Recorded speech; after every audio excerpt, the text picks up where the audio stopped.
ఒకరోజు ఒక రాజకీయ నాయకుడు చనిపోయి స్వర్గానికి నరకానికి మధ్యలో ఉన్నాడు. అప్పుడు ఒక భటుడు వచ్చి, మీరు స్వర్గానికి వెళ్తారా నరకానికి వెళ్తారా అంటే, నేను రెండో ఒకసారి చూస్తాను, నాకేది నచ్చితే అక్కడికి వెళ్తాను అంటాడు. సరే అని మొదట అతన్ని నరకానికి తీసుకెళ్తాడు. అక్కడ చూస్తే అందరూ చాలా ఆనందంగా జోకులు వేసుకుంటూ తాగుతూ తుళ్ళుతూ ఆనందంగా ఉన్నారు. వాళ్ళ ఫ్రెండ్స్ అంతా వచ్చి పలకరిస్తున్నారు. ఇదేంటి, నరకం గురించి నేను తప్పుగా విన్నాను, ఓ నరకం ఇంత బాగుంటుందా అనుకున్నాడు. తర్వాత స్వర్గం చూపించమన్నాడు. అలా వెళ్తూ వెళ్తూ వెళ్తూ కొన్ని గంటలు వెళ్ళినా కూడా స్వర్గం రాలేదు. ఆయన విసుగు చెంది, సరే నేను నరకానికి వెళ్తాను, అక్కడ చాలా బాగుంది అన్నాడు.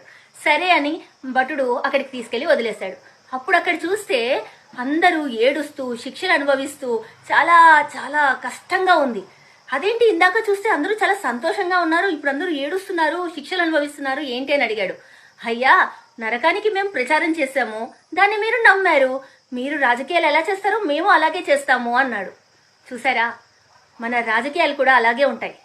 వాళ్ళు చెప్పినవన్నీ నమ్మి వాళ్ళు చేస్తామన్న హామీలన్నీ మీరు నమ్మకండి, వాళ్ళు ఇచ్చిన డబ్బులకు వ్యామోహపడకండి. కరెక్ట్ పర్సన్ ఎన్నుకొని వాళ్ళకే ఓటు వేయండి. అప్పుడే మన దేశం మన రాష్ట్రం బాగుంటాయి. మన ఓటు హక్కును ఖచ్చితంగా సరైన వారికి వేసి గెలిపించండి.